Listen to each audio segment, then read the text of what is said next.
House to the Board of Visitors to the United States Naval Academy. Mr. Mike Rogers of Michigan. Election resolution. For what purpose is the gentleman from California? Rise. Mr. Speaker, by direction of the Democratic Caucus, I offer a privileged resolution and ask for its immediate consideration. Without objection, the resolution is agreed to. Without objection, the clerk will report the resolution.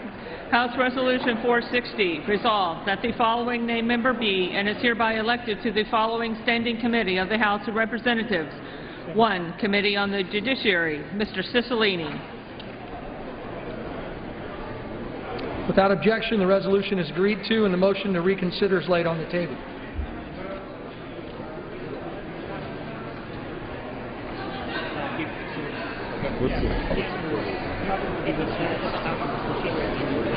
For what purpose does the gentleman from Virginia seek recognition? Mr. Speaker, I send to the desk a privileged concurrent resolution and ask for its immediate consideration in the House. The clerk will report the concurrent resolution. House Concurrent Resolution 75, resolved that the two houses of Congress assemble in the Hall of the House of Representatives on Tuesday, January 28, 2014 at 9 p.m. for the purpose of receiving such communication as the President of the United States shall be pleased to make to them. Without objection, the concurrent resolution is agreed to and the motion to reconsider is laid on the table.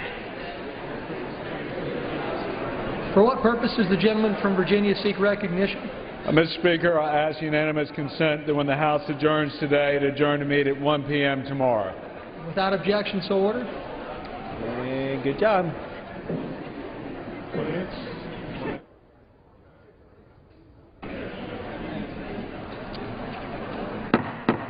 The House will come to order.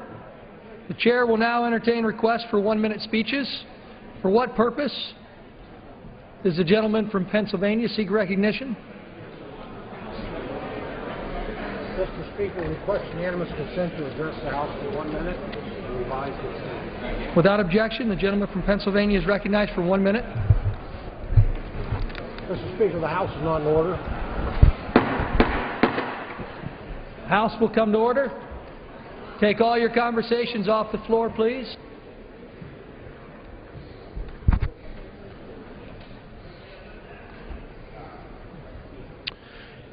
Mr. Speaker, Congressman Jim Langevin and I serve as the co-chair for the Bipartisan Career and Technical Education, or the CTE caucus. During the two previous Congresses, we worked to raise awareness of the importance of career and technical education. We've also led the charge to ensure that CTE programs receive robust funding. For nearly a decade, CTE programs were largely marginalized, receiving level funding and even taking sizable reductions. The CTE caucus, in turn, has advocated for maintaining funding levels for CTE programs. Now, we're pleased that yesterday the House passed modest funding increases for CTE programs. This is a good start. Mr. Speaker, with so many unemployed or underemployed in this country, it is time for us to take a more strategic approach to helping Americans get back to work. We can no longer afford to undervalue CTE. In fact, we will only succeed if career and technical education is an essential element of our strategy. And Mr. Speaker, I'd like, as a point of personal privilege, a valued House staff member, Trudy Terry, is retiring before we return from this coming week's recess, and I want to thank her for her service to this country. Thank you, Trudy, and thank you, Mr. Speaker. I yield back to balance my time.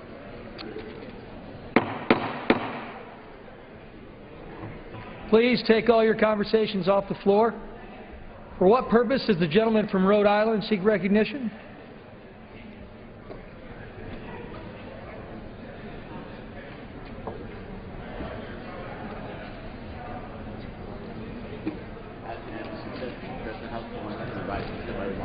Without objection, the gentleman from Rhode Island is recognized for 1 minute.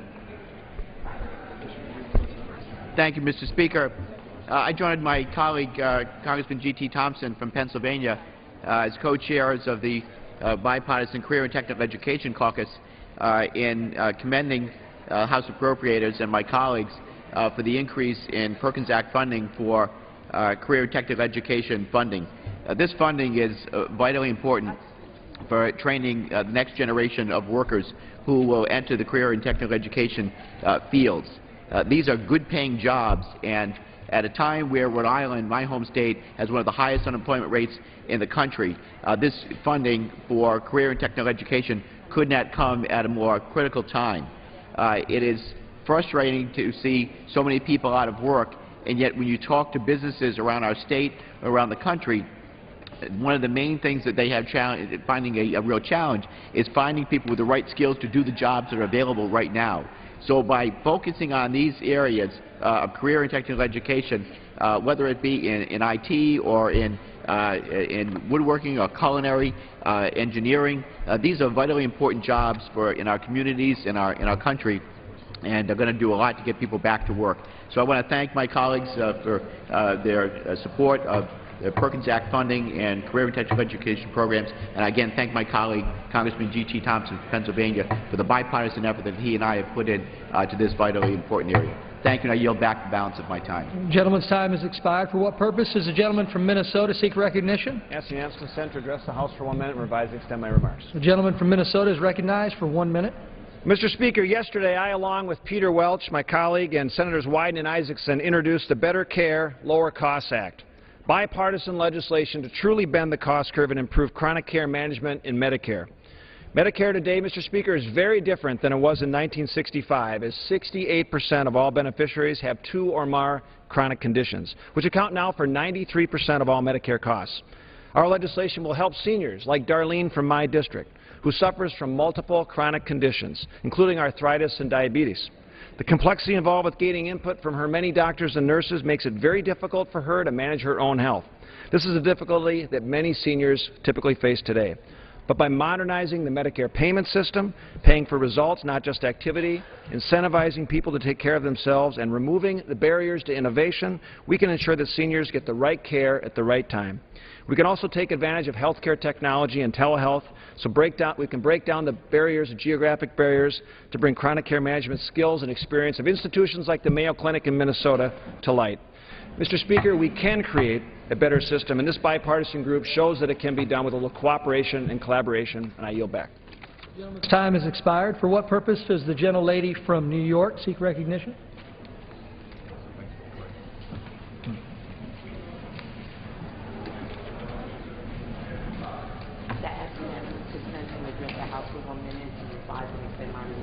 The gentlelady from New York is recognized for 1 minute. Thank you, Mr. Speaker.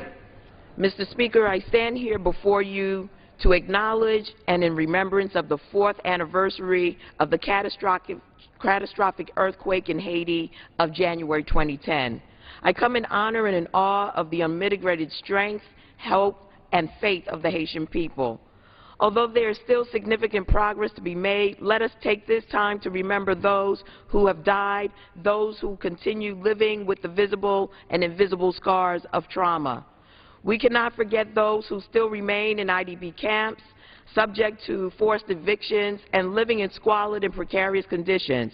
We must remember those who are victims of sexual and gender-based violence, and we cannot turn a blind eye on those Haitians suffering from cholera, which was introduced to the country through no fault of their own. Mr. Speaker, the passion of the Haitian people continues to inspire a sense of community, generosity, strength, and drive throughout the Caribbean diaspora.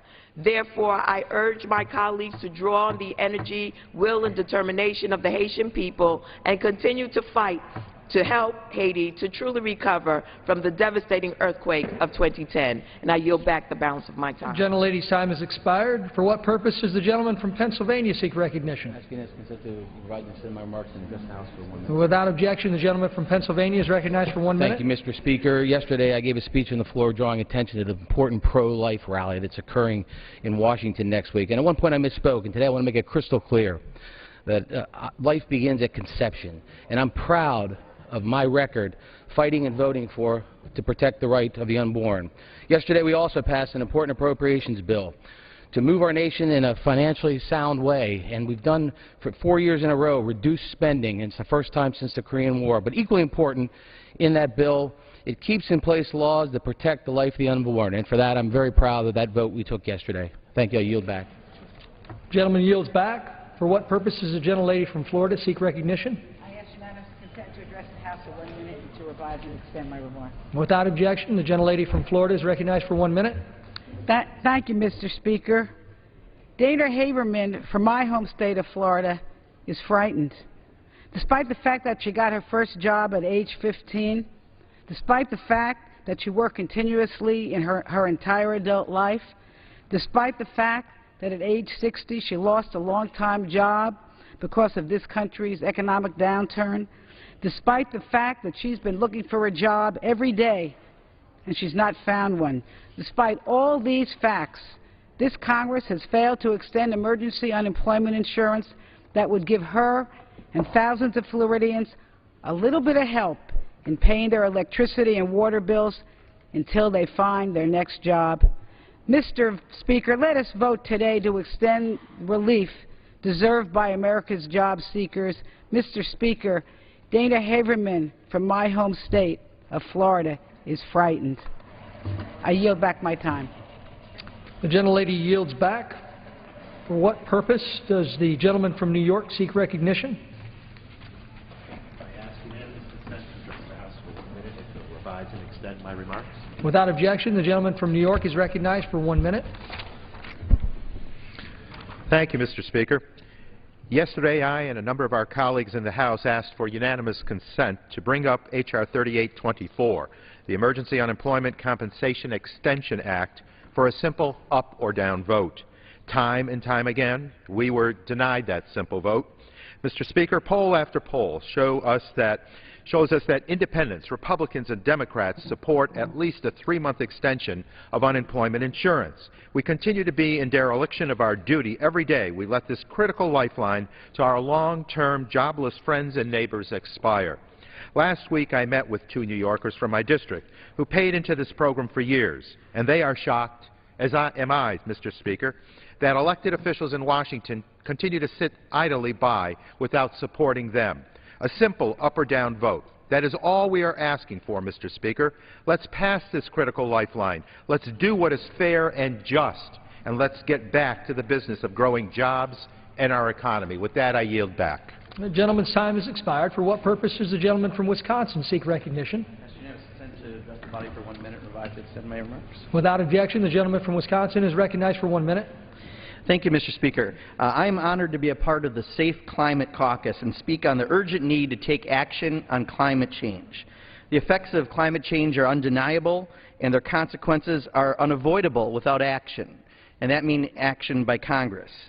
In my home state of Wisconsin, farmers could face more pests and widespread disease than with higher humidity and warmer winter temperatures. Ice fishermen are already noticing fewer days they can be out on our ice-covered lakes.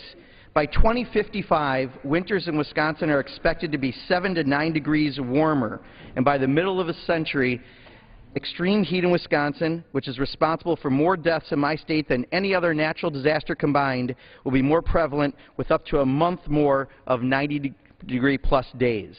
These types of dramatic shifts must be met by equally big changes in our behaviors. We must continue to push for alternatives to fossil fuels like oil and coal. We must reduce our emissions and accurately assess their true costs, and we must boost our energy efficiency by investing in clean energy manufacturing for our environment and for our jobs. Thank you, Mr. Speaker. Gentleman's time has expired. For what purpose does the gentlelady from California seek recognition? I ask for unanimous consent to address the House for 1 minute. Without objection, the gentlelady from California is recognized for 1 minute. Thank you, Mr. Speaker. As one of 2 congressional representatives to the United Nations, I rise to recognize and talk about the continued human suffering in Syria. According to the United Nations, there are over 2 million registered refugees from Syria, including 1.4 million children.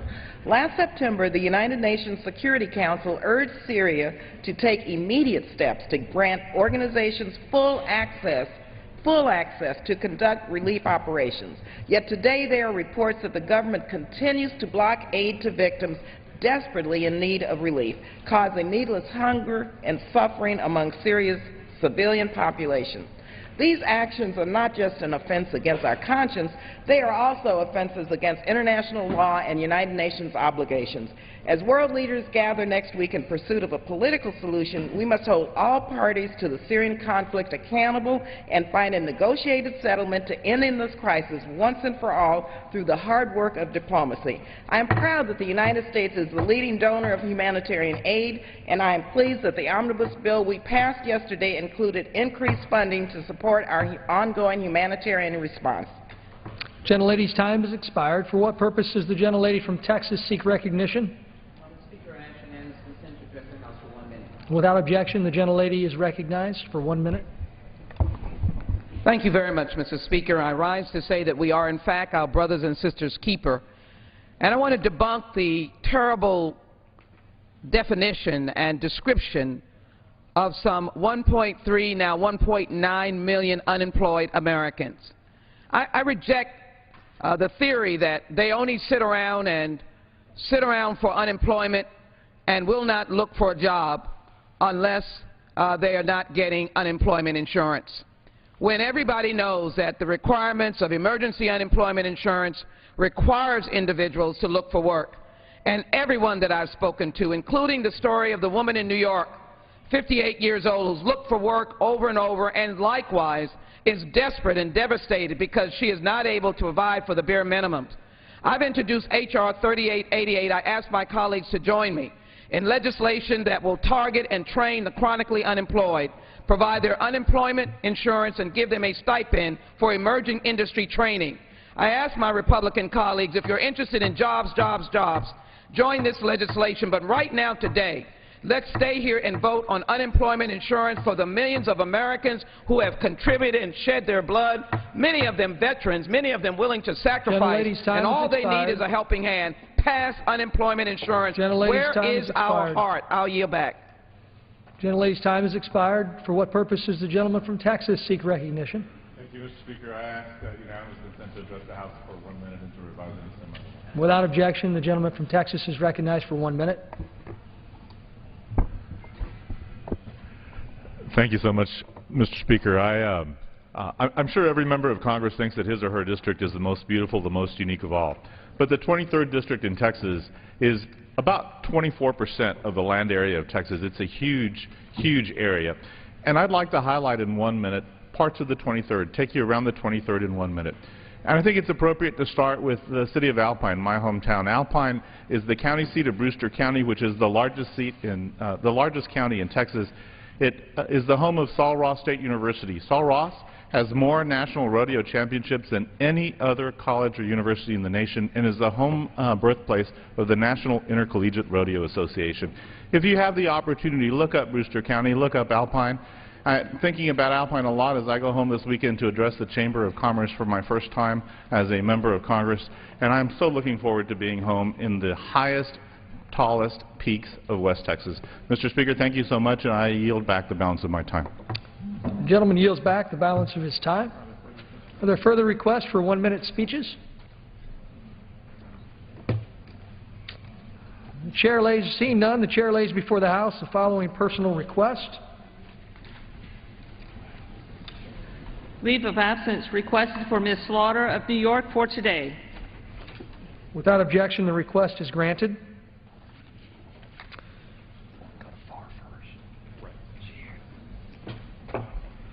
Under the Speaker's announced policy of January 3rd, 2013, the gentleman from California, Mr. Farr, is recognized for 60 minutes as the designee of the Minority Leader.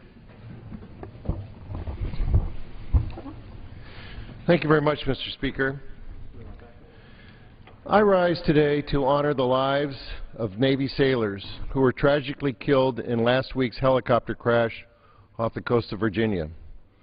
The crash touched my office in a personal way. Petty Officer 3rd Class Brian Andrew Collins was one of the 3 sailors who lost his life in that crash. He is the brother of one of my staffers, Morgan. My entire staff and I shared her grief as we received the news at work in our office. Brian was 25 years old. He was born and raised in Truckee, California, and is a graduate of Truckee High School. He was an avid skier who first strapped on his first pair of skis at age of 2. He loved to fly down the mountains of California, bouncing in and out of the trees. After high school, Brian briefly attended trade school before deciding to enlist in the military. It was the Navy that he found his calling. Brian was a member of the Helicopter Mine Countermeasure Squadron. Those teams patrolled the waters to locate and destroy sea-based mines that could harm Navy vessels. Brian loved that mission. He enjoyed jumping out of helicopters into the water as the team's primary rescue swimmer. It was during his service that he married his wife, Cheyenne. The young couple just celebrated their one-year anniversary and had bought their first home. They were starting their life together and still had so much to experience. Cheyenne said, "We just scratched the surface."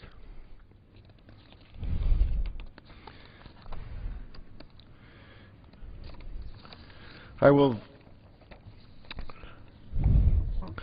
never have the fortune of meeting Brian. However, I feel honored to have gotten to know him through the memories shared by the people who he loved. There are few words that can comfort his family and friends in their loss, so I can offer his sincere and humble thank you. Thank you for your service. Thank you for sharing Brian's story, Cheyenne. And on behalf of all Americans, thank you for all the military men and women in service.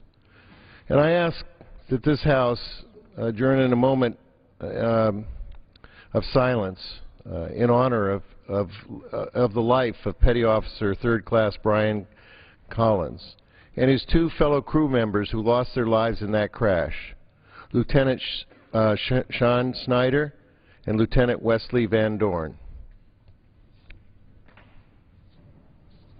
Thank you, Mr. Speaker.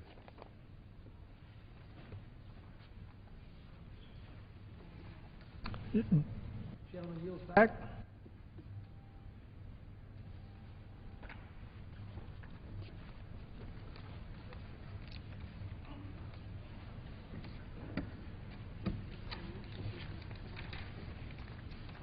Under the Speaker's announced policy of January 3rd, 2013, the gentleman from Pennsylvania, Mr. Perry, is recognized for 60 minutes as the designee of the Majority Leader.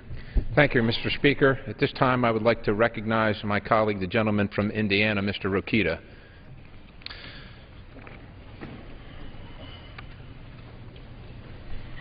I thank the gentleman. Mr. Speaker, I rise today on behalf of one of my constituents, Janet from Crawfordsville, pictured here with her husband Steve. Like millions of our fellow Americans, she is finding out just how deceptive Obamacare's cheerleaders were when they sold us this insidious law to the American people. Following surgical treatment for cancer last year, Janet was receiving radiation treatment. And, Mr. Speaker, as if battling a serious illness wasn't stressful enough, Janet recently lost her job and was notified that the insurance provided through her severance package would be ending soon.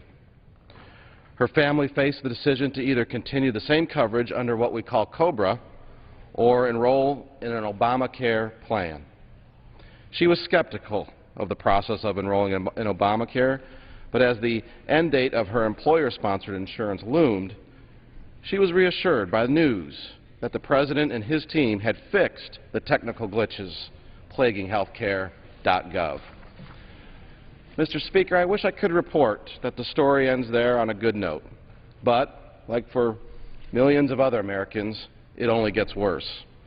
Imagine Janet's frustration when she encountered glitch after glitch throughout the enrollment process. She spent hours on the phone with call center workers only to find out that the call center workers were as bewildered by the website as she was. Several times she was cut off after holding for over 2 hours. And Mr. Speaker, I would surmise that members of this Congress get frustrated when holding for a few minutes for anything. 2 hours, repeatedly. Cancer patient, can't get coverage. Eventually, Janet had to enroll via the United States mail. This is after taxpayers and future generations, for that matter, since we borrow 40% of what we spend around here, paid nearly $500 million for a website that was supposed to handle a relatively simple sign-up process. Believing she had successfully enrolled, Janet submitted the appropriate payments for her Obamacare coverage. She paid for it, Mr. Speaker. Unfortunately, Janet did not receive any confirmation that those payments were received or that she actually enrolled in her plan. And adding to the uncertainty, neither Obama's bureaucrats nor the insurer can verify her enrollment now. Despite efforts, my staff could not get an answer from the bureaucrats either because of how this law was designed.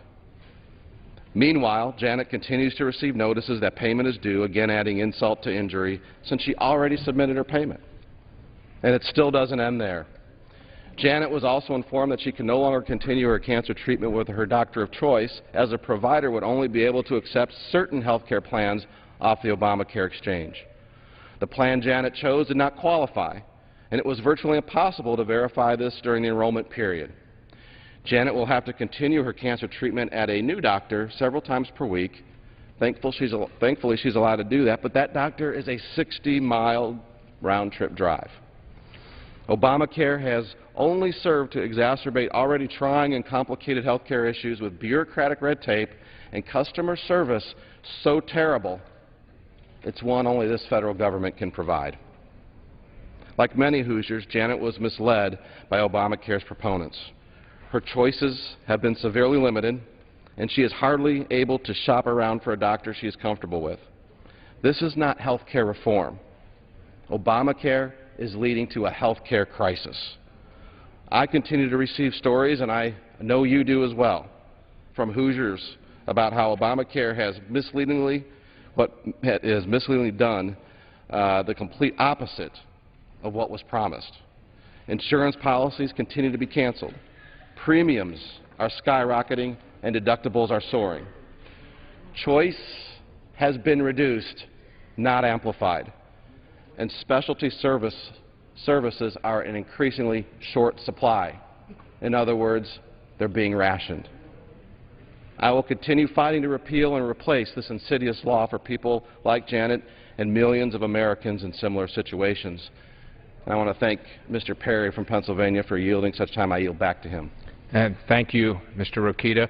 And with that, I rise today to talk about an issue that maybe is unknown to many members and many citizens, but should be known. And so that is the reduction of forces, reduction in capability of our military services across all branches, across the whole spectrum, and how that process is going. It has been my studied opinion at this point that the process is what we should discuss at this time, a process that has lacked transparency, a process that has lacked deliberation.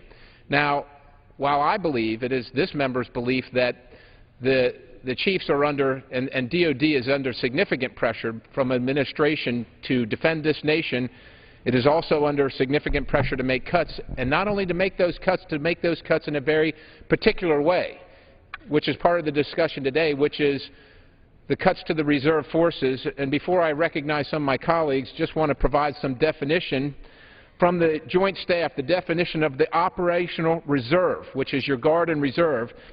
As such, the services organize, resource, equip, train, and utilize their Guard and Reserve components to support mission requirements. This is important, to the same standards as their active components, to the same standards, which is interesting to me because some of the recent reports and quotes that I've heard are things like, it is structured to be complementary, and capabilities in its three components are not interchangeable, so that statement flies in the face of the original definition of what Guard and Reserve forces do. And things like saying that Guard and Reserve members only train 39 days a year, which, again, I think that the chiefs are under considerable pressure. DOD is fighting for its life, not among its members, but in my opinion, against an administration.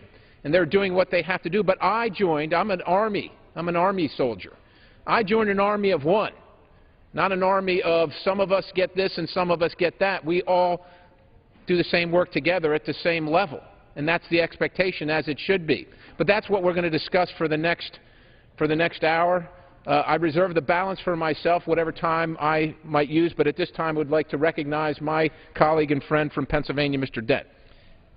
Thank you, Representative Perry. I really appreciate this opportunity to talk about the National Guard. And I also first want to start by thanking Congressman Perry for his service in the Pennsylvania National Guard for some time. He's very committed to our country and committed to the Guard, and I really commend him for putting this on. I also want to commend his Chief of Staff, who's seated right next to him, Colonel Lauren Muglia, who's also an active guardswoman, I should say, and very proud of her service up at Fort Indiantown Gap in Lebanon County, Pennsylvania, the National Guard Center up there, which is located in my congressional district, a very important asset to this country's homeland security, emergency preparedness, as well as any other missions that would be called upon them. But a few things I just wanted to say about the Guard, very, very quickly, that the Army's plan for the National Guard includes, frankly, drastic plans to slash the force structure, end strength, and aviation assets, and will put the Guard on the back shelf as a strategic reserve. And I'm very concerned about this, and I know many of my colleagues are. Congress has made a very significant investment in the Guard over the past 12 or so years to train and equip the Guard as an operational reserve. And at a time when the Pentagon must dig very deep for savings in their programs and agencies, the Guard remains a viable investment. And I say this as a member of the Appropriations Committee. We have to make a lot of very hard choices with respect to how we allocate our resources, very limited resources, and the Defense Department's coming under a great deal of stress. But I want you to consider this. The most recent report of the Reserve Forces Policies Board, or the RFPB, concluded that a National Guard member costs about 1/3 of their active component counterpart. This would translate into nearly $2.6 billion of savings for every 10,000 positions shifted from a full-time to a part-time status. What's more, the Army National Guard provides 32% of the Army's total personnel and 40% of its operating force, while only consuming 11% of the Army's budget. Now, that represents a value to this country and frankly, to the taxpayer. And I mean no disrespect to anybody, but I think we have to understand the real value of this National Guard to the taxpayer. The Air Guard, the Air National Guard, provides 19% of the Air Force's total personnel and 30 to 40% of its overall fighter, tanker, and airlift capacity, and at 6% of the Air Force's budget. And I would also say that many of those Air National Guards and many of those pilots are very experienced, have many, many hours of service, and so I think we should also acknowledge how experienced those folks are. So in conclusion, I just wanted to say that not only does the Guard provide this operational asset to our overall national security and defense structure, but just as important, it provides an emergency preparedness homeland security function that they have to help us deal with all the time. In my state, it's usually floods and weather emergencies, and the Guard plays an absolutely critical role to help us, during those times. So they have that operational component, help us obviously contribute significantly in the wars, and we've seen this too, by the way, if you've been to Afghanistan or Iraq, and I know some of our colleagues here have served there and paid very heavy prices. And frankly, we've seen how well integrated our Guard and Reserve units are with regular Army and regular Air Force units. So I'm very proud of that service. So finally, again, that dual mission. They can help us fight wars, and they're certainly a critical component to our overall homeland security, emergency preparedness strategy in this country. So with that, I just want to yield back to, again, Mr. Perry, Congressman Perry, for his leadership on this issue, and I really appreciate that he put this special order together. Thank you. Yield back. Thank you, Representative Dent. Appreciate your comments and appreciate your support for our Guard. And again, that is the discussion about a process that should be open, that we should have a part in. What we would ask at this point is that the DOD not proceed with the plan until they've had input from everybody involved, which includes our nation's Guard and Reserve, includes hometown heroes that serve right in every single town, every city, every hamlet, every village across the country, and serve their nation well, and have been 50% of this nation's wars in the last 10 to 15 years, 50% of the fighting force. Why haven't we been included in the conversation in a meaningful way? And with that, I would like to, again, represent another colleague of mine from Pennsylvania, Mr. Rothfuss. Thank you, Mr. Speaker, and I'd also like to thank my good friend and fellow Pennsylvanian, Mr. Perry, for hosting this important discussion. And as my colleague, Congressman Dent noted, really it's Colonel Perry, who in 2008 left the comforts of our country to serve in Iraq, and also his chief, Lauren Muglia, also with the National Guard, who went overseas for our country. I rise today in support of the Pennsylvania National Guard, and in particular the brave soldiers who serve in the 1st 104th Attack Reconnaissance Battalion based in Johnstown, Pennsylvania. Their future, like that of many other National Guard units across the Commonwealth, is being placed in serious jeopardy as part of the Army's most recent force structure plan. Major General Wesley Clark, the Adjutant General for the Pennsylvania National Guard, put it best when he wrote in a letter to the editor that recently appeared in one of our local newspapers, the Johnstown Tribune-Democrat, that the 1st 104th is under attack. In fact, Major General Craig's letter encapsulates this issue so well that I'd like to read it into the record now. Major General Craig writes, "Johnstown Battalion is under attack. The more than 250 members of the Pennsylvania Army National Guard's 1st 104th Attack Reconnaissance Battalion, based in Johnstown, may lose their Apache helicopters, and a number of them could be furloughed if the Army has its way. These are the same highly trained soldiers who recently returned from a year-long deployment in Afghanistan, where they provided aerial support using AH-64 Apache helicopters, fighting side by side with their active component counterparts. The Army wants to restructure its aviation fleet by divesting itself from Kiowa helicopters and replacing them with Apache helicopters taken from the Army National Guard.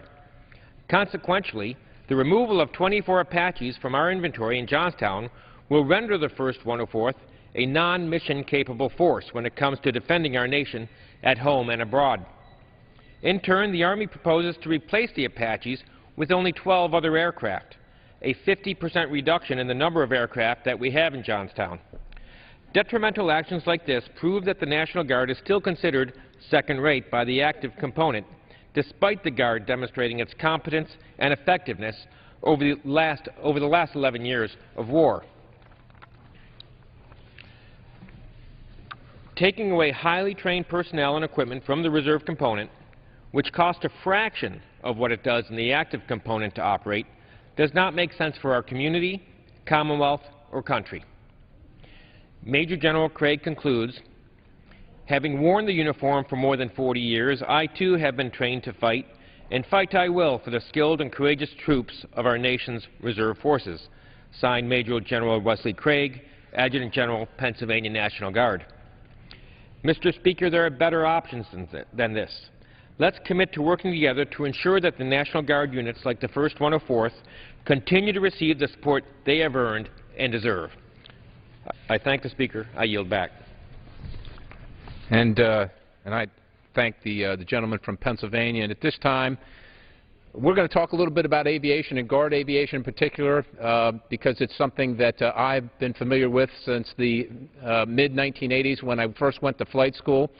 And it's one of the issues that has become at the forefront of this discussion and this argument, as Mr. Rothfuss has noted, the drawdown and the cuts to Guard aviation and the claim or the charge that the Guard is not trained, accessible, or ready.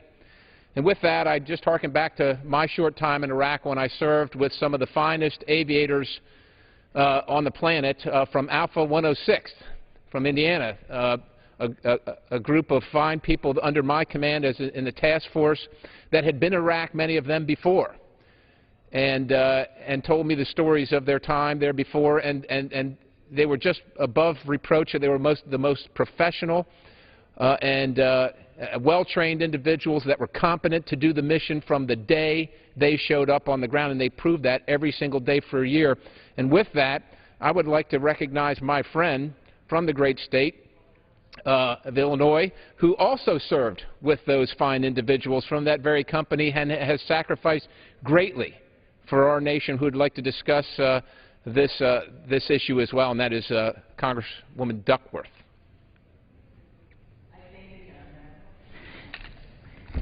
Mr. Speaker, 10 years ago, my National Guard Aviation Battalion was deployed to Operation Iraqi Freedom. We performed missions ranging from forward refueling point operations to air assaults all across the battlefield in Iraq. We were so effective that the multinational forces headquarters assigned us to help active duty aviation units to fly their missions as well as our own. Yet when we first reported to coordinate these missions, our active duty counterparts welcomed us, literally by dismissively calling us, well, here comes the JV team. Despite this less than friendly welcome, my Guard unit seamlessly integrated and carried out not only our own, but their active flight missions as well.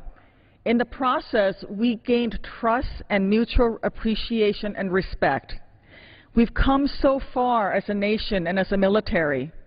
For 12 years, our Guard and Reserves units have fought side by side with our active duty counterparts in combat zones all over the world. This nation spent precious blood, sweat, and treasure to build a fully interchangeable, cost-effective operational reserve that has been key to our successes in defending our nation against all enemies, foreign and domestic. To squander this investment and divest our training and equipping of the reserve forces is a huge disservice to our taxpayers and to our national security. The Guardsman is twice a citizen, relied heavily on by our governors and our generals alike. They respond whether the duty station is a mountain pass in Afghanistan or the flooding banks of the Mississippi River. The Guardsman is 1/3 the cost of an active duty soldier or airman. The Guardsman is the least expensive asset our military has and a critical and complementary component of our overall force structure. We are a better nation with a better military than to dismantle the sacrifices made on the battlefield with false claims of National Guard and Reserves' lack of capability. For 22 years, I've served in the Reserves and in the Guard, the last 8 years of which without pay. I certainly have devoted much more than 39 days a year to serving my nation as a military pilot, and so have my fellow Guard troops, whose sacrifices and capabilities are often underrepresented and underappreciated. I urge my colleagues to join me in helping preserve the operational capability of the Guard in this year's National Defense Authorization Act. I yield back. Thank you. At this time, I would also like to turn to my colleague from Mississippi, Mr. Palazzo, for a few comments. Well, thank you, the gentleman from Pennsylvania, or as he's being called today, Colonel Perry, for yielding some time to me. Mr. Speaker, the recent comments by Army leadership are as ridiculous as anything I have seen in quite some time. In a transparent effort to protect their own, they have effectively thrown the men and women of the National Guard out with the bathwater. It is a fact that the average National Guardsman costs 1/3 of what his active duty counterpart does. Now I ask the American people, what is the better investment here? Giving these brave citizen soldiers a pink slip is not only ridiculous from a readiness standpoint, but it amounts to throwing away billions of dollars and hours of training. Here's your pink slip. Thanks for all your hard work, but we won't be needing you anymore, is basically what they're saying. Mr. Speaker, I believe that the men and women of our National Guard are not only the smarter financial decision, but they have also earned their stripes over the past 12 years at war. As a current member of the Mississippi National Guard, I know that the men and women I serve with and those who come from all over the United States and the territories to train at Camp Shelby before deployment are some of the most professional and most capable soldiers and airmen that our nation has ever produced, regardless of what General Odierno has said. These men and women are the best trained, most battle-hardened force that the Guard has seen in their 377-year history. These men and women have fought side by side for over 12 years with the men and women of our active duty. To put them back on the shelf will not only waste that experience, but it does nothing to deal with what many military leaders have said is the biggest threat to our national security, and that's our national debt. Meanwhile, some members of this body are content to watch our national debt climb on the back of runaway entitlement spending that continues to suck away resources from every sector. We are cutting right to the bone from our best capabilities. I honestly have trouble believing that Army leadership truly thinks the best way to handle budget pressures is to gut our military capability. But that is exactly what they are doing. Mr. Speaker, I promise that if the Army and the President bring this half-baked idea to us here in Congress, I will do everything, along with my colleagues, in my power as a member of this House and as a member of the House Armed Services Committee to ensure that it is soundly defeated. With that, Congressman, thank you very much for putting on the special order, and I yield back. Thank you, Mr. Speaker. I thank the gentleman from Mississippi for his comments. And again, we're not saying that the Guard and the Reserve isn't willing to do its part. It's my belief, it's this member's belief, that DOD and the chiefs are under significant pressure from the administration to do what they're doing. We're asking for an open process and to be involved in the conversation because we want to do our part. But we can't watch the investments that have been mentioned here today be eviscerated, be thrown away, be cast away like so many things. We understand very clearly over the course of this last 5 years this administration's tenor and attitude towards our nation's fighting forces. But we must continue on for the sake of what we've invested in and the sacrifices that have been made by members of our hometowns in the Guard and Reserve. And with that, I'd like to yield some time to the fine gentleman from Illinois, Mr. Enyart. I thank the gentleman. Mr. Perry and I might debate about the causes for the budget cuts at the Pentagon and for the reasons for the budget cuts there. But what we do not debate and what we stand shoulder to shoulder on is the fact that the Army National Guard, the Air National Guard, is the best trained, best equipped, best led National Guard force that we have ever had in our history. I had the honor, before I came to Congress, of serving as the Adjutant General, commanding the 13,000 Army and Air National Guardsmen of the great state of Illinois. And unfortunately, what has happened as the drawdown has started to occur, the Pentagon has put forth a plan that would slash the Army National Guard. You know, the Army National Guard, and for that matter, the Air National Guard, and today we're specifically talking about the Army, but every remark I make applies to the Air National Guard as well. The Army National Guard serves as America's insurance policy. It serves as the shock absorber for our military. We can't maintain a large enough military to answer every contingency, and that's why we have the Army National Guard, and that's why we have the Army Reserve. Those are the soldiers that we call forth when we need them. When we don't need them, they train at home. In 2005, in Iraq, 51% of the soldiers in Iraq were Army National Guardsmen and reservists. 51%, over half were Army National Guard and reserves. Yet today, folks in the Pentagon want to slash the Army National Guard.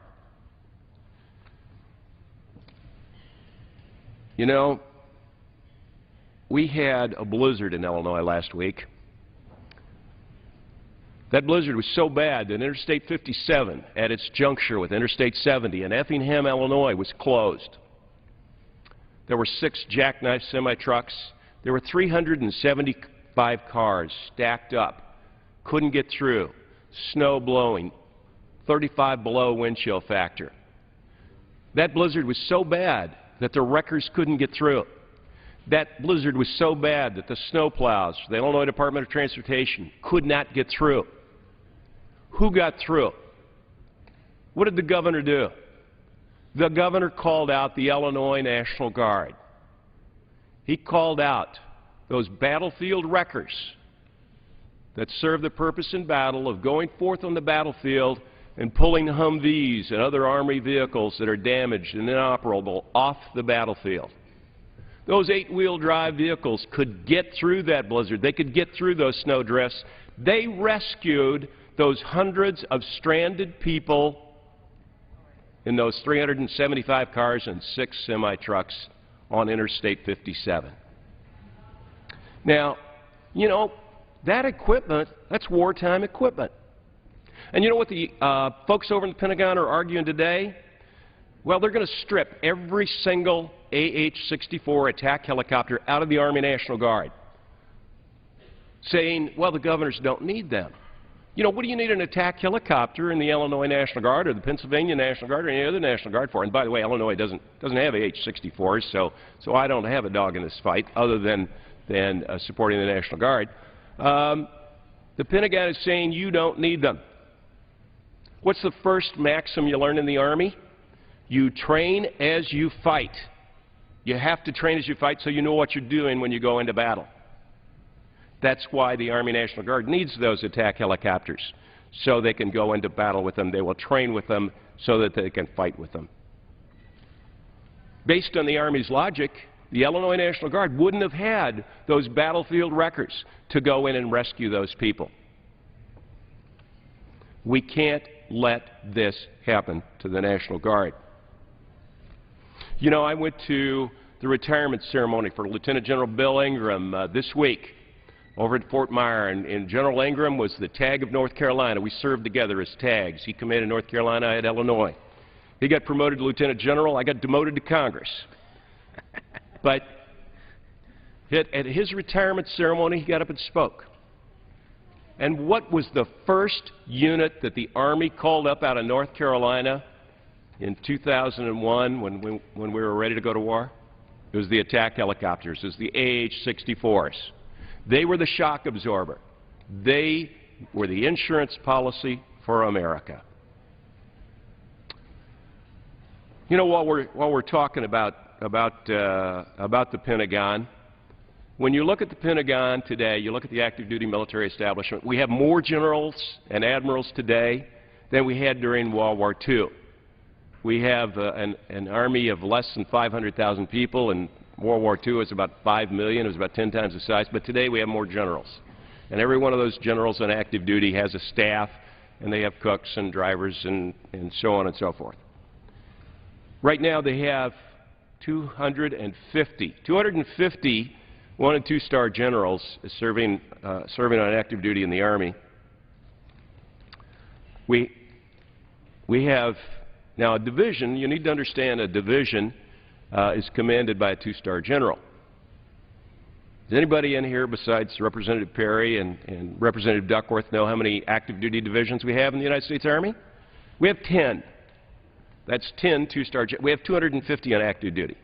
I think before we start cutting those soldiers who go out onto that battlefield of a blizzard, operating that battlefield record, pulling people and saving lives, doing that double duty of saving lives in floods, blizzards, and hurricanes, as well as deploying to Afghanistan, I think maybe we need to look at cutting some of that fat, some of that excess, some of those excess two-stars.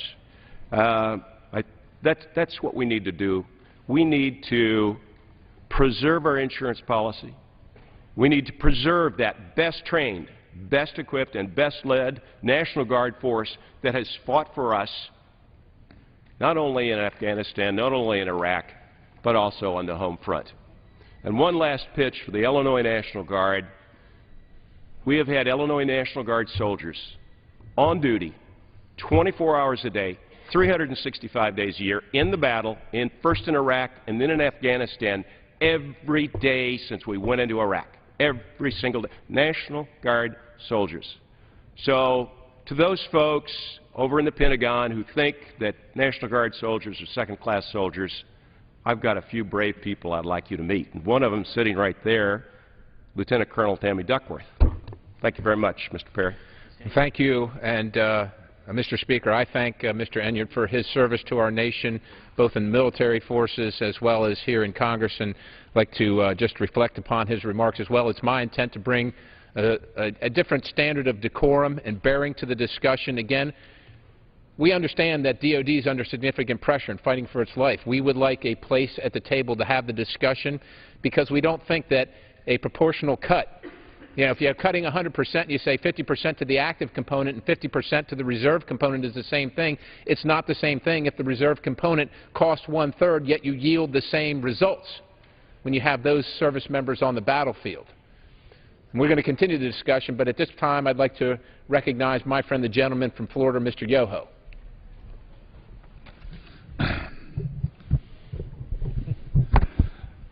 I'd like to thank my colleague, my friend Congressman Perry from the great state of Pennsylvania for organizing this special order to talk about the importance of the National Guard to our great nation. The 3rd District of Florida is home to the Camp Blanding Joint Training Center and to over 2,000 National Guards men and women and their families. And we in the 3rd District of Florida, as well as the state of Florida, are extremely proud of the National Guard and of their service in the past, and especially in the recent years in the wars in the Middle East. They answered the call and performed admirably. The National Guard is a cost-effective force that is integral to the effectiveness of the United States military. Over the past 12 years, Congress has invested billions of dollars to train and equip the National Guard as an operational reserve. It would be a disservice to the taxpayers and to national security to squander this investment away. They are that well-regulated militia, the Minutemen of our nation, which is necessary in order to have a free and secure nation. They are ready when called upon to aid our nation in the times of need, be it national security or for a national disaster. They answer the call. We must ensure that their effectiveness and readiness is not adversely affected by a lack of our foresight. We are proud of all of our Guards men and women, and we must not forget the great sacrifices that they have made in defense of our nation. And again, I want to thank my colleague, Mr. Perry, for arranging this special order. Thank you for your service, too. Thank you, Mr. Yoho. And to continue the conversation, I'd like to recognize the lady from the great state of Arizona, Ms. Sinema. Thank you to the gentleman from Pennsylvania for hosting this bipartisan special order. Unfortunately, these days in Washington, there are too few issues that bring Republicans and Democrats together to find reasonable solutions to the challenges facing our country. But supporting the National Guard is one issue that certainly brings us together, which is why I appreciate the opportunity to join my colleagues today. The United States needs a fully functional and operational National Guard. The active military and the National Guard may have different attributes, but they train and certify to the same standards, and Guard units and personnel can function interchangeably with their active duty brothers and sisters. We rely on the National Guard to protect our country overseas and here at home. Arizona has a proud tradition of service, and we are proud of our fellow Arizonans who become citizen soldiers. Since September 11th, over 12,000 members of the Arizona National Guard have deployed, and we have 150 members currently mobilized. Not only does the Arizona National Guard deploy overseas, it has a critical mission here at home, responding to natural disasters, improving border security, and forming counter-drug operations. The Arizona National Guard is also leading the way in helping our citizen soldiers and their families balance the challenges of service with civilian life. Under the leadership of Lieutenant Colonel Denise Sweeney, Director of Arizona's National Guard Total Force Team, the Be Resilient program is promoting mission readiness and retention by increasing the resilience of each service member and their family. The Total Force Team focuses on integrating and coordinating the efforts of all resilience and support programs for Arizona National Guard members and their families, and it leverages public-private partnerships to engage the broader community. This program is strengthening service members and their families, and it's another example of why the Arizona National Guard is so important to our state and why the National Guard deserves our full support. I support a defense budget that responsibly uses taxpayer dollars and keeps our country safe and secure. But I have serious concerns that the proposed cuts to our national and reserve component would undermine the ability of Arizona's National Guard to perform its critical missions. Substantially reducing the size of the National Guard, and in particular removing all helicopter attack aviation, could hurt Arizona and our national security. You can't build emergency response, combat, and leadership capabilities overnight. We will continue to call on our National Guard in times of need, and we should make sure they have all the training, tools, and force strength to answer that call. As a member of a military family, I understand that these citizen soldiers and their families make great sacrifices in order to serve our country. We should stand up and support these brave and committed men and women and give them the tools they need to keep us safe. Thank you, Colonel Perry, for hosting this time. I look forward to working with my colleagues on this important issue more. Thank you, Mr. Speaker. I thank the gentlelady from Arizona and would also like to commend her on her comments regarding the Guard. And specifically for me as an Army aviator, one of the main topics of discussion in the reduction of forces in the Guard is Army Guard aviation. And where comments that, quite frankly, are disappointing and hit my heart are that Guardsmen train 39 days a year. You know, 2 days a month and your 15 days a year of annual training. But I would suggest to you that I know very few. As a matter of fact, I don't know one single Guard member that trains only 39 days a year. And as a commissioned officer who was on flight status, I spent the bulk of my time during the 2 days a month and 15 days a year commanding, doing administrative things, leading my troops, planning for the future, planning their training. The other time that I came in, at least once a week, if not more often, was to get my flight time, because I had the exact same requirements. And it's important to note when folks say, well, you know, that they're not as trained and not accessible and not ready as active components. And it's not to take anything away from the active component, because they train every single day. But I will tell you this. I have the same standards, required the same amount of flight hours, the same check rides, flight evaluations, the same physical requirements every single year as an active duty aviator. If I'm a gun pilot, I must do gunnery. If I'm a utility pilot, I must do sling loads. I must fly night vision goggles so that I'm ready to go. And indeed, we are ready to go every single time. You know, I think about people say, well, why do we need attack assets? Why do we need the AH-64 Apache in the Guard? And I'm not sure, quite honestly, from the standpoint of, you know, are you protecting your state, that we need that AH-64 Apache in the Guard? But I will tell you this. Most Guard units are replete with former members of the active component. They did their time on active duty, whether it was 6 years or whether it was 15 or 18, and then they came to the Guard. And they enhanced their skills. And as a matter of fact, on active duty, when you're downrange, when you're over the wire, and you're serving with active duty members and Guard and reservists, oftentimes, if given a choice to fly with members of the Guard as opposed to active duty, many active duty components will choose to fly with the Guard members.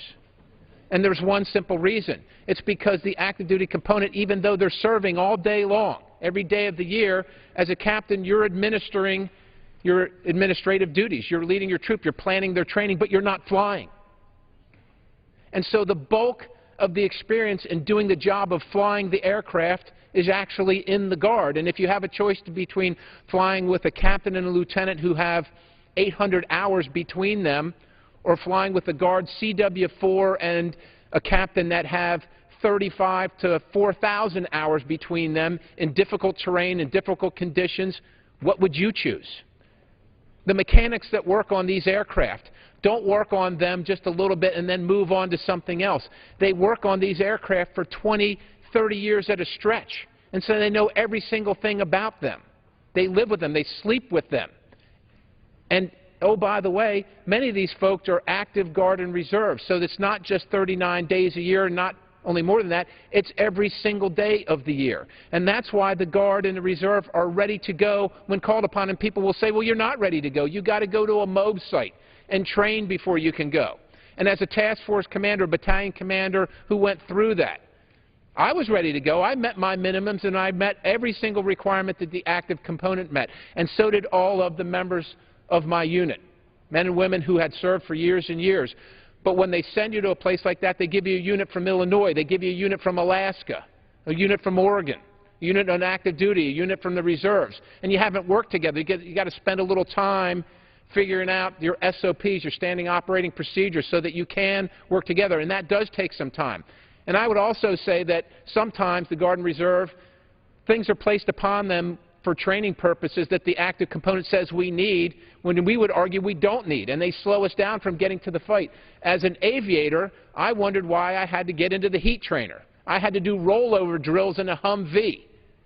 I'm not driving a Humvee around the streets of Iraq or Afghanistan. I'm flying an aircraft, and that's where I should spend my time. But the active component says, no, you're all going to do this, and it takes some time. Well, we get that. They want us to be safe and they want us to have that training, and okay, we get it.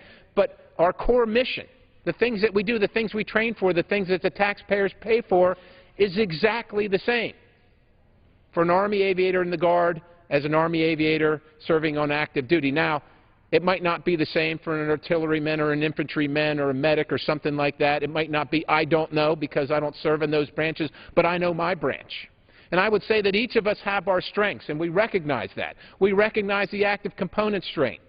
And I think in my heart that the active component, DOD recognizes the strength of the Guard, but again, it would be my contention that DOD is fighting for its life, not against its brethren that serve in an army of one, but against an administration who arguably doesn't have the same view as many of those who serve and many Americans that support their armed services of the armed services. And so they're in a difficult position. But I think about, when they say that we're not ready to go, the Eastern Army Aviation Training Site located at Fort Indiantown Gap, where I serve. The folks that serve there work every single day, and they train Army aviators. That's what they train. When you leave Fort Rucker and need to get an advanced aircraft, you come to Eats many times, the Eastern Army Aviation Training Site, and learn to fly a Chinook, learn to fly a Black Hawk. They don't do that at Fort Rucker in many cases. Your advanced training happens in the Guard, and that's where that experience is. And not only is it the same aircraft that many times the active component's flying, but the Eats folks oftentimes train even more advanced aircraft than the active components flying. And I think of those Eats guys that are out training the special operations guys in the F-model Chinook. These are Guard folks training the active component to go do their mission, and not just any active component, special operations, the best of the best. Guard folks are training them. And I don't want to lose sight. I don't want anybody to lose sight of that argument and that discussion. I'm not saying again that the Guard shouldn't do its part.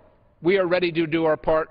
We understand that the budget's tight and that changes must be made. But we are asking again for an open and a transparent conversation that meets the standards of decorum and bearing that we have so come to love, and one of the reasons why many people serve in our armed forces. I want to be an army of one who doesn't fight with its brothers and sisters on the active component. As a task force commander, I was privileged, and I mean well privileged, to command a task force of 800 to 1,000 souls that included National Guard, active component, reserves from continental United States, from places in Europe, all fine individuals working under one command and one mission with one standard. And so I'm concerned when I hear that the chiefs are being put into, in my opinion, a position to say that the Guard and the reserves are lesser, because it is my experience that they are not. It is my experience when soldiers are serving side by side that they don't see and they don't recognize and they don't notice any difference. They do their jobs. And I don't want the chiefs to be put in that position, and so we are pleading through this with the administration. Let's have an open process. Let's have one that is transparent. Let's have one that we can engage in a conversation, because if the Guard costs 30% of what the active duty costs are, then a proportional cut really isn't proportional. If we offer things that are important to the nation, as is evidenced in the last 10 or 15 years of war by our presence in 50% of the component of fighting those wars, not only in just logistics, but in kinetic activity, engaging the enemy in close combat with the tools of the trade, with what you've offered, and have sacrificed greatly. Greatly. Your Guard and Reserve, those men and women, they go, and some of them don't come home. And their sacrifice is just as important as those in the active component. And so it would be my contention, Mr. Speaker, that we need to slow this process down. It needs to be opened up so that everybody can see, and so that everything can be evaluated, and that the Guard and the Reserve can do its part, but shouldn't have to do more than its part, and that the nation's investment in this readiness that you find in your states, that comes to play when you have storms, when you have natural disasters, comes to play right then, that readiness isn't lost, and that the days of the strategic reserve are long in the past, and that we don't go back to that failed model, and that we don't draw down so significantly that when we have a new administration, the American taxpayer will be asked, well, we are not ready to fight. We are not ready to meet our constitutional obligation to defend this nation, and now we must spend more money to get back to where we were. We don't have to do that. By this administration's actions right now, we are making a conscious choice to reduce our readiness without cause, without reason, without justification, without a conversation. So while some will say that it's too expensive, we have an obligation, and it is expensive. Training and equipping is expensive, and there is a great deal to be had in the Guard and Reserve. And again, I would like to have a discussion that honors the decorum and bearing that all service members are bound to. Mr. Speaker, one of the members of this esteemed body would have liked to have made comments today on behalf of the Guard and Reserve and the fighting forces in general, and that is the fine gentleman, Mr. Joe Wilson from South Carolina. He has offered his comments for the record, and I'd like to have them submitted for the record. Mr. Speaker, in closing, I appreciate the time that the nation has taken to listen to this argument. I would ask that you call, that you write, that you email, that you correspond with your representatives in this House of Representatives and in the Senate, and with this administration to talk to them about having an open process by which we have to make changes to our fighting forces and to the defense of this nation. But let's have it open. Let's have an open process. Let's have a candid discussion. Let's not pit one brother, one sister against another in this fight. We are all on the same team. Let's not do that. Let's have an open conversation, and let's make the best arrangement we can that serves both the Guard, both the Reserve, both the active forces, and in particular the defense, the necessary defense of this nation. And with that, Mr. Speaker, I ask unanimous consent that all members may have 5 legislative days in which to revise and extend their remarks and include extraneous material on the subject of this special order. And with that, Mr. Speaker, I yield back. Without objection, so ordered. Under the Speaker's announced policy of January 3, 2013, the Chair recognizes the gentleman from Texas, Mr. Gohmert. Mr. Gohmert.